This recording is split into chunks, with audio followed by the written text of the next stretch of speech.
तक हुआ था ना? हमको याद है, तुमको याद है नहीं है। ईपी बराबर होता है, याद करो, ई बराबर हम लिखाए थे तुमको,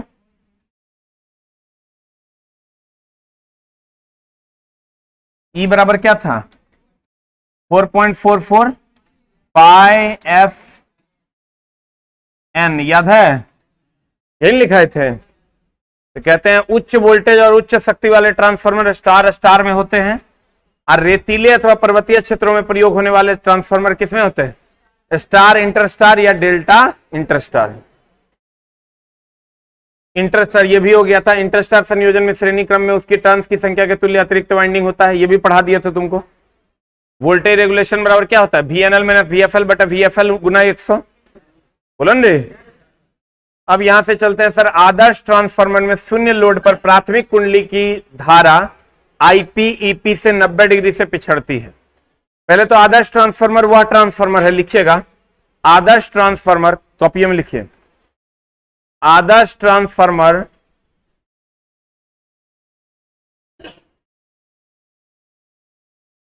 वह ट्रांसफार्मर है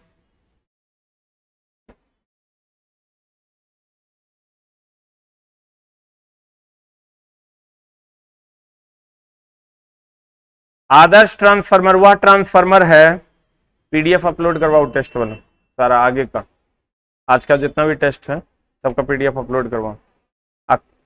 देख लो, पूछ लो आज कौन सा टेस्ट होगा, सबका PDF शाम वाला 4 से 8 वाला अपलोड करवाओ। रे इधर देखो क्या हुआ।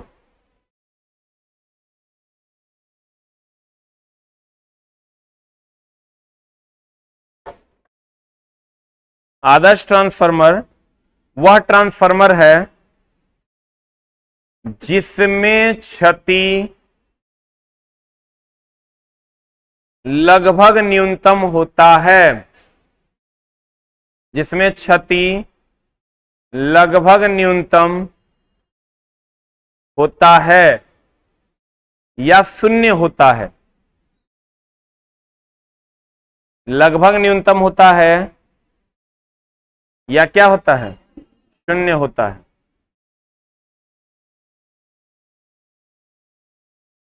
अब देखो, कहता है आदर्श ट्रांसफार्मर में शून्य लोड, शून्य लोड मतलब कोई लोड है कि नहीं है? शून्य लोड पर प्राथमिक कुंडली की धारा IP और EP से कितना डिग्री से पिछड़ जाती है? कितना से? 90 डिग्री से। अब कहता है आदर्श ट्रांसफार्मर में शून्य लोड पर प्राथमिक कुंडली की धारा IP EP से 90 डिग्री से पिछड़ जाती है, ये आपको याद रखना होगा। IP क्या है? अरे प्राइमरी की धारा। EP क्या है? प्राइमरी का EMF। EP क्या है? अब ट्रांसफार्मर की प्राथमिक एवं द्वितीय कुंडली में सदैव एक उभयनिष्ठ चुंबकीय परिपथ होता है। देखो, ये ट्रांसफार्मर का प्राइमरी है,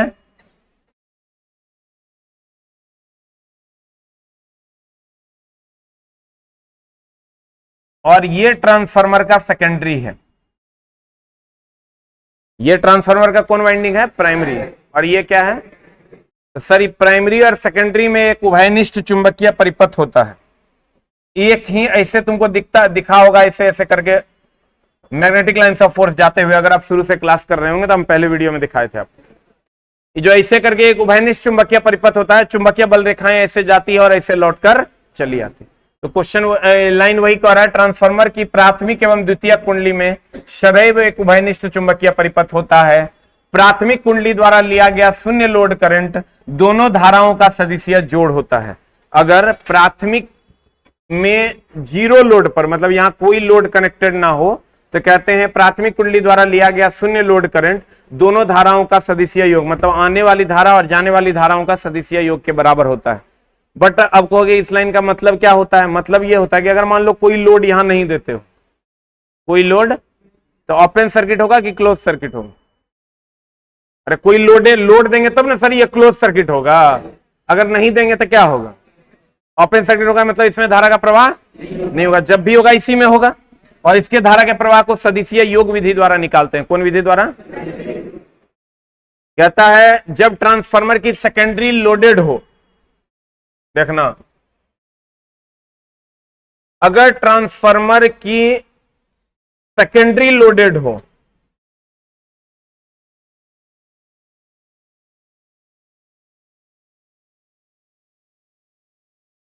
ये प्राइमरी, ये सेकेंडरी। तुम्हारा लाइन कह रहा है कि अगर ट्रांसफार्मर में सेकेंडरी लोडेड हो, मान लेते एक से एगो बल्ब लगा हुआ है, अब सेकेंडरी लोडेड है कि लोडेड नहीं है? हाँ, जब ट्रांसफार्मर का सेकेंडरी लोडेड हो, क्या हो? जब ट्रांसफार्मर का सेकेंडरी लोडेड हो, क्या हो? जब ट्रांसफार्मर का सेकेंडरी लोडेड हो तो प्राइमरी का फ्लक्स क्या होगा? फ्लक्स कौन छोड़ता है? चुंबकीय बल रेखाएं ये छोड़ेगा, क्योंकि इसको करंट देंगे, करंट देने के बाद ये चुंबकीय बल रेखाएं छोड़ेगा, इससे कटेगा, और कटने के बाद क्या जनरेट होगा? ईएमएफ जनरेट होगा। बोलो ना, लाइन कहता है तुम्हारा कि जब ट्रांसफार्मर का सेकेंडरी लोडेड हो तो ट्रांसफार्मर के फ्लक्स स्थिर रहेगा और प्राइमरी का धारा प्रभावित नहीं होगा। अगर ये लोडेड होगा, इसका जो फ्लक्स होगा ये कांस्टेंट होगा, जैसे चल रहा था वैसे होगा, और प्राइमरी की धारा पर इसका कोई असर पड़ेगा? सर, प्राइमरी का धारा इससे तार से कनेक्टेड है, तार से कनेक्टेड है, प्रेरणा लेता है। बोलो न रे, कहता है जब सेकेंडरी, देखो ये कुछ ऐसे पॉइंट्स है जो तुमको 18-20 पेज पढ़ने से बचाएगा। एक पेज जो अभी हम तुमको पढ़ाएंगे उसके लिए तुमको 20 पेज पढ़ना हो अगर थ्योरी पढ़ोगे। जो एक पेज अभी हम तुमको पढ़ाएंगे उसके लिए 20 पेज का थ्योरी पढ़ना हो। तो प्यारे बच्चों, जो 20 पेज का थ्योरी नहीं पढ़ना, एक पेज का थ्योरी पढ़ के काम सारा हो जाएगा, उसके लिए तो थोड़ा सा दिमाग लगाना पड़ेगा, और नहीं तो 20 पेज का थ्योरी पढ़िए। दूसरा उपाय यही ना है। तो कहते हैं जब सेकेंडरी लोडेड हो, सेकेंडरी क्या हो? जब सेकेंडरी क्या हो? जब सेकेंडरी लोडेड हो तो प्राइमरी का फ्लक्स अस्थिर जैसे आ रहा था वैसे आएगा, और प्राइमरी की धारा पर कोई असर नहीं पड़ेगा। भैया, इनपुट जो एक करंट मिल रहा था जनरेटिंग स्टेशन से, जहां जनरेट हो रहा था वहां से इसको इनपुट मिल रहा था, तो बताओ इसके इनपुट पर कोई असर पड़ेगा? वही बात इसको कह रहा है कि जब ट्रांसफार्मर का सेकेंडरी लोडेड हो तो ट्रांसफार्मर के फ्लक्स अस्थिर रहेगा और प्राइमरी की धारा भी प्रभावित नहीं। अब देखो,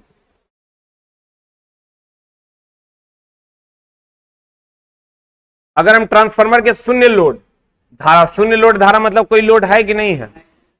नहीं है, मतलब कोई भी लोड, पंखा, बल्ब, कुछ भी कनेक्टेड। कहता है ट्रांसफार्मर में शून्य लोड धारा क्रोड में चुंबकीय क्षेत्र पैदा करने के साथ साथ शून्य लोड पर कौन क्षति का वहन करेगा?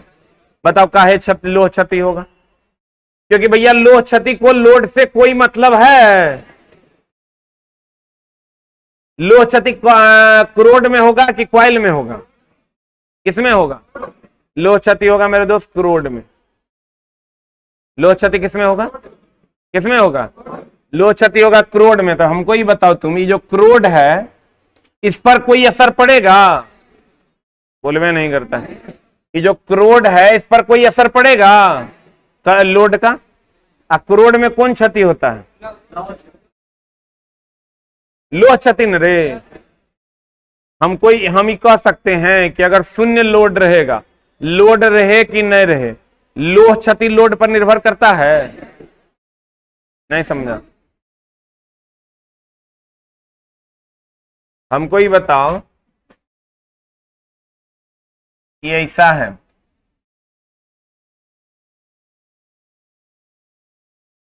ना?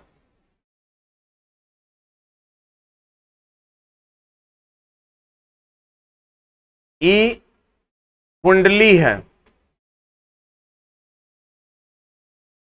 और ये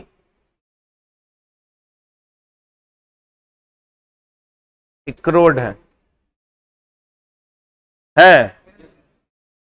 ये क्या है? ये बताओ, तो ये लोड पर निर्भर करता है?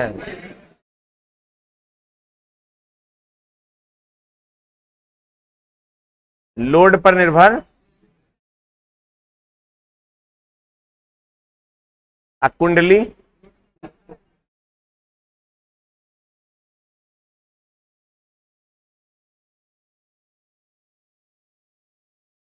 लोड पर निर्भर करता है।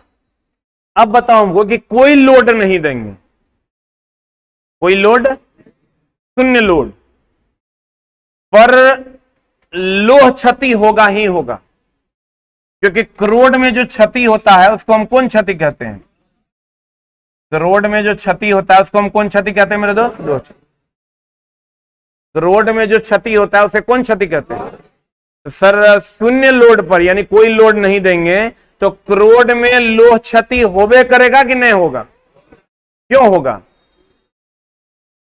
क्योंकि लोह क्षति का मान लोड पर निर्भर है। लोड तुम दो कि नहीं दो, लोह क्षति होबे करे। लेकिन ताम्र क्षति, ताम्र क्षति जो है ये लोड पर निर्भर करता है कि नहीं करता है? ताम्र क्षति सर लोड पर निर्भर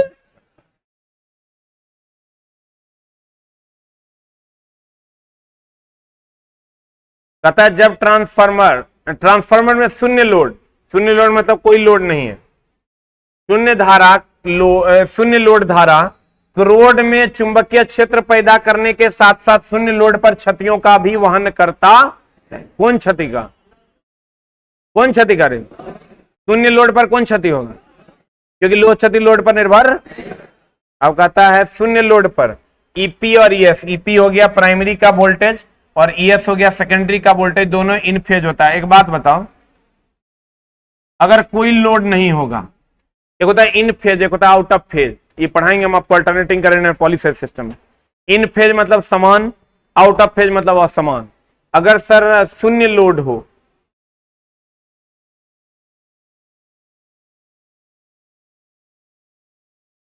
कौन लोड हो? कौन लोड हो सर? अगर शून्य लोड होगा तो हमको ये बताइए कि अगर शून्य लोड होगा तो ईपी यानी प्राइमरी का वोल्टेज और ईएस यानी सेकेंडरी का वोल्टेज, ईपी बोले तो, ईपी बोले तो, ईएस बोले तो, ईपी बोले तो प्राइमरी का वोल्टेज और ईएस बोले तो सेकेंडरी। प्राइमरी और सेकेंडरी का जो वोल्टेज होगा, ईपी प्राइमरी का वोल्टेज और ईएस किसका वोल्टेज? सेकेंडरी। ईपी और ईएस जो प्राइमरी और सेकेंडरी वोल्टेज होगा वो दोनों इन फेज होगा। इन फेज का मतलब सर किसी भी प्रकार का लॉस लगभग निग्लिजिबल होना। इन फेज का मतलब होता है जैसे इन फेज आउट ऑफ फेज ऐसे होता है सर। अगर ऐसा हुआ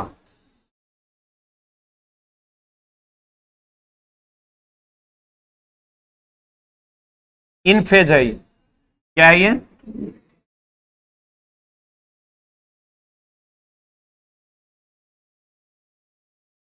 और अगर ऐसा हुआ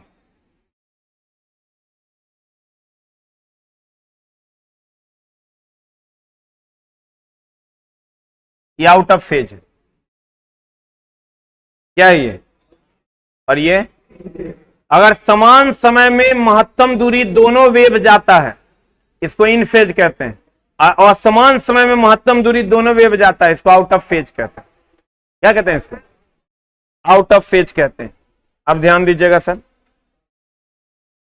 कहता है शून्य लोड पर ईपी और ईएस इन फेज होते हैं। इन फेज मतलब एक ही फेज में होते हैं। ईपी और ईएस क्या होते हैं? एक ही फेज में, कोई लॉस लगभग निग्लिजिबल होता है।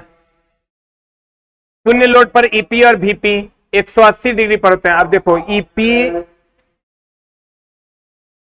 ई और भी में क्या अंतर? What is the difference between ई और भी? इलेक्ट्रोमोटिव फोर्स कहते हैं इसको।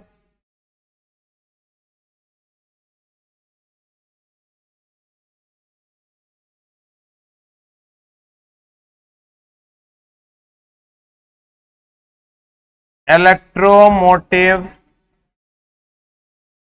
फोर्स। आप भी बोले तो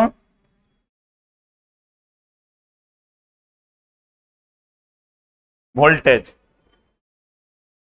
ई बोले तो इलेक्ट्रोमोटिव फोर्स, भी बोले तो वोल्टेज, ई बोले तो इलेक्ट्रोमोटिव फोर्स, भी बोले तो ईएमएफ से वोल्टेज का निर्माण होता है। ईएमएफ से किसका निर्माण होता है? ईएमएफ से, ईएमएफ से, ईएमएफ से वोल्टेज का निर्माण होता है। ईएमएफ से किसका निर्माण होता है? वोल्टेज का निर्माण होता है। किससे निर्माण होता है? ईएमएफ से वोल्टेज का निर्माण होता है। ठीक है, कि वोल्टेज से ईएमएफ, ईएमएफ से वोल्टेज। अब वोल्टेज से धारा, एक लाइन लिखना, ईएमएफ से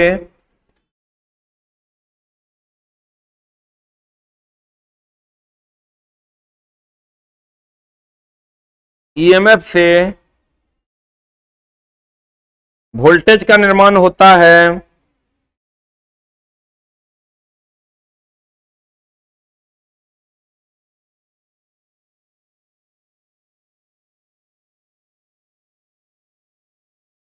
ईएमएफ से वोल्टेज का निर्माण होता है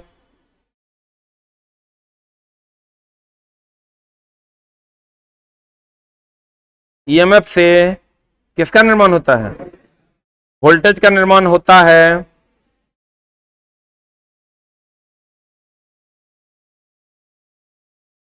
तथा वोल्टेज से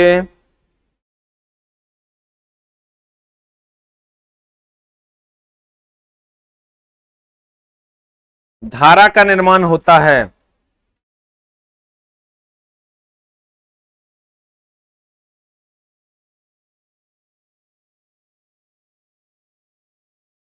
तथा वोल्टेज से, पिन देना, तथा वोल्टेज से किसका निर्माण होता है? तथा वोल्टेज से धारा का निर्माण होता है। तो देखो कहता है शून्य लोड पर ईपी और वीपी 180 डिग्री पर होते हैं, लेकिन अगर ईपी और ईएस की बात करेगा तो दोनों सेम फेज में होता है। किसमें होता है मेरे दोस्त?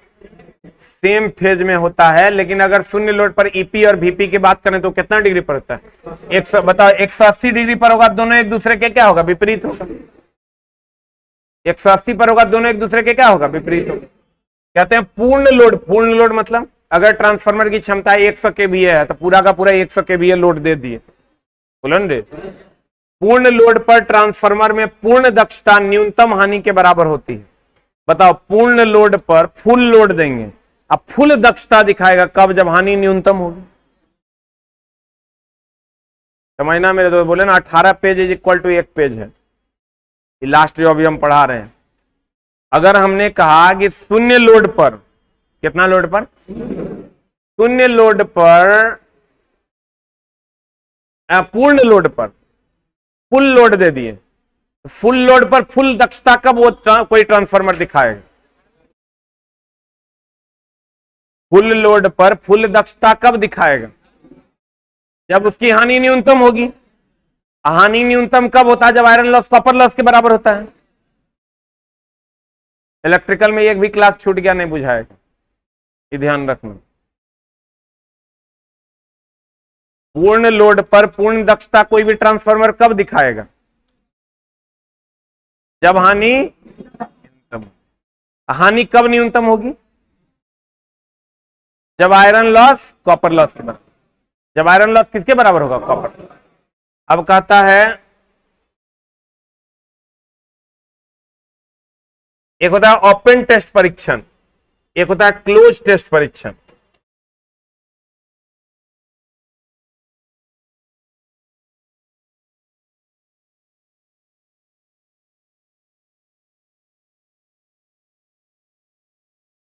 एक होता है सर ओपन टेस्ट परीक्षण,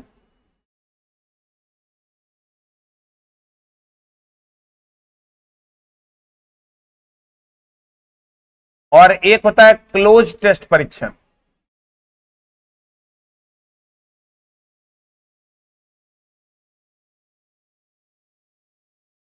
ठीक है,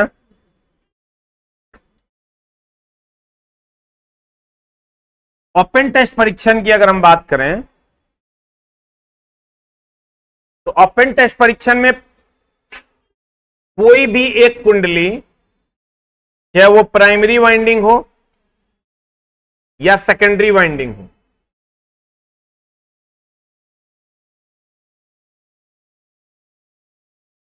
किसी से भी किया जा सकता है। अब ओपन टेस्ट करते क्यों हैं? ताकि ये पता चले कि करंट जा रहा है कि नहीं जा रहा है। अगर मान लो इसको हम ओपन कर दिए तो करंट जो भी लगा हुआ होगा सब बंद हो जाएगा। बोलो ना रे, उसी को इसको अगर ओपन कर दिए, इसको आउटपुट नहीं मिलेगा। ओपन कर देना मतलब सर्किट बंद कर देना कि सर्किट चालू रखना। ओपन में विद्युत धारा का प्रवाह होता है, होता है।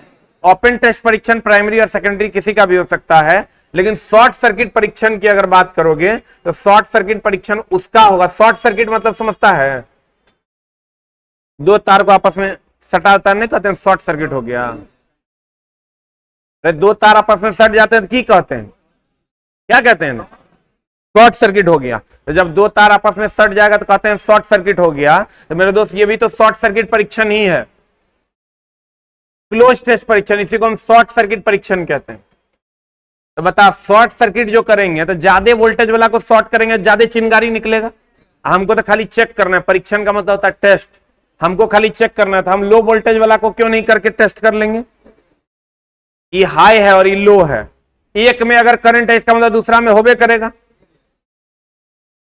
अगर एक में करंट है मतलब दूसरा में होबे करेगा, बोलो न रे। तो मेरे दोस्त अगर एक में करंट है दूसरा में होबे करेगा, तो इसका मतलब ओपन टेस्ट परीक्षण जो शॉर्ट सर्किट परीक्षण जो होगा वो लो वोल्टेज वाला का करेंगे कि हाई वोल्टेज वाला का? किसका करेंगे? लो वोल्टेज वाला का करेंगे, ठीक है। और ओपन टेस्ट तो किसी का भी कर सकते हैं क्योंकि उसमें धारा का प्रवाह ही नहीं होगा। ओपन टेस्ट में धारा का प्रवाह होगा, एकरा करो कि ओकरा करो, क्या फर्क पड़ता है? शॉर्ट सर्किट टेस्ट में शॉर्ट सर्किट करेंगे जिससे बहुत ज्यादा चिंगारी निकलेगा। तो बहुत ज्यादा चिंगारी निकलेगा मेरे दोस्त, तो लो वोल्टेज वाला को सटाएंगे कि हाई वोल्टेज वाला को सटाएंगे? अब पढ़ो, बता, पूर्ण लोड पर ट्रांसफार्मर में पूर्ण दक्षता न्यूनतम हानि के बराबर होती है। ओपन टेस्ट के लिए प्राथमिक या द्वितीयक किसी एक को ओपन रखा जाता, क्योंकि ओपन में सर शॉर्ट नहीं लगा रहे हैं। लेकिन वही अगर शॉर्ट सर्किट परीक्षण अगर करोगे, शॉर्ट सर्किट परीक्षण के लिए किसको, किस वाइंडिंग को शॉर्ट सर्किट करेंगे? अरे लो वोल्टेज को कि हाई वोल्टेज को? लो वोल्टेज वाले को शॉर्ट सर्किट, क्योंकि हाई वोल्टेज वाले को करेंगे बहुत अधिक चिंगारी निकलेगा। बोलो न रे। अब एक होता है चला गैसकिट, नाम सुने हो? नाम सुना है रे? गैसकिट का नाम कौन कौन सुना है? हम लोग बचपन से सुनते आ रहे हैं। कभी अगर तुम पंप सेट को खोलते हुए देखा है? Pump set machine pump set वगैरह खोलते हुए देखा होगा, तो जहां पर दो पार्ट रहता है उसके बीच में वो कूटा का उसमें खांचा खांचा बना होता है सब नट का, देखा है? उसी को गैसकिट कहते हैं। पहले वो डालते हैं, एक पार्ट डाले फिर उसको डाले, फिर ऊपर से दूसरा डाले और नट लगा के टाइट कर, नहीं देखा है रे? उसी को हम क्या कहते हैं? क्या कहते हैं? गैसकिट कहते हैं। गैसकिट का काम है सर लीकेज को खत्म कर देना। गैसकिट का काम क्या है? लीकेज को समाप्त कर देना। लीकेज को क्या करना? समाप्त कर देना। किसका काम है? गैसकिट। किसका काम है मेरे दोस्त? गैसकिट का काम है लीकेज को समाप्त कर देना। कहते हैं गैसकिट के गलने या क्षतिग्रस्त होने के कारण ट्रांसफार्मर से तेल रिसने लगता है, यह एक दोष है। अगर वो गल गया तो धीरे धीरे तेल चूने लगे। गैसकिट का काम है सर एकदम लीक टाइट प्रूफ बना देना, कोई लीकेज ना होने देना। ये तो बता दी शॉर्ट सर्किट लो वोल्टेज वाले को कि हाई वोल्टेज वाले? अब अगर हम बात करें सर, ट्रांसफार्मर की दक्षता जितना भी मशीन है, जनरेटर है, वो सबसे अधिक होती है। क्यों? क्योंकि उसमें घर्षण लॉस नहीं होता, कोई भी पार्ट मूविंग नहीं होता है। उसी को हम विंडेज क्षति भी कहते हैं। कौन क्षति कहते हैं? तो घर्षण क्षति या विंडेज क्षति उसमें नहीं होती, इसीलिए उसकी दक्षता महत्तम होती। अब बताओ, अगर प्रतिदिन की दक्षता निकालना है तो क्या करना होगा? प्रतिदिन आउटपुट बटा प्रतिदिन इनपुट। दक्षता किसी का भी निकालेगा तो आउटपुट बाय इनपुट की इनपुट बाय आउटपुट?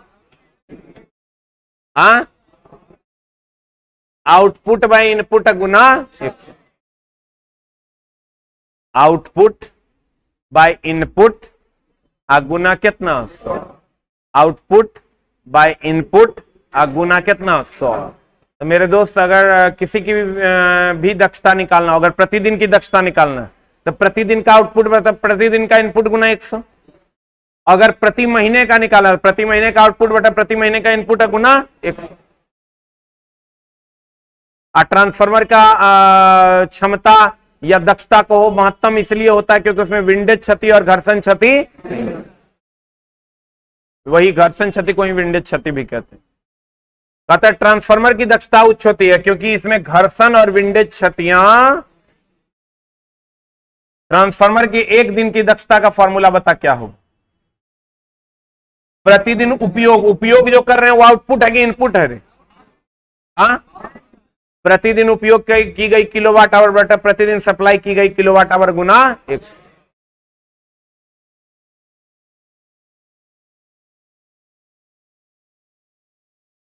देखो, शून्य लोड मतलब ओपन सर्किट, शून्य लोड मतलब सेकेंडरी से कुछ भी जुटा हुआ, शून्य भार ट्रांसफार्मर की प्रकृति। कहता जब ट्रांसफार्मर शून्य भार पर हो, शून्य भार पर हो मतलब इसमें कोई पंखा टीवी कुछ भी कनेक्टेड, शून्य भार पर हो अर्थात सेकेंडरी पर कोई लोड हो कि नहीं हो रे, अर्थात सेकेंडरी पर कोई लोड ना हो। अगर सेकेंडरी पर कोई लोड नहीं है इसलिए सेकेंडरी साइड में धारा क्या होगी?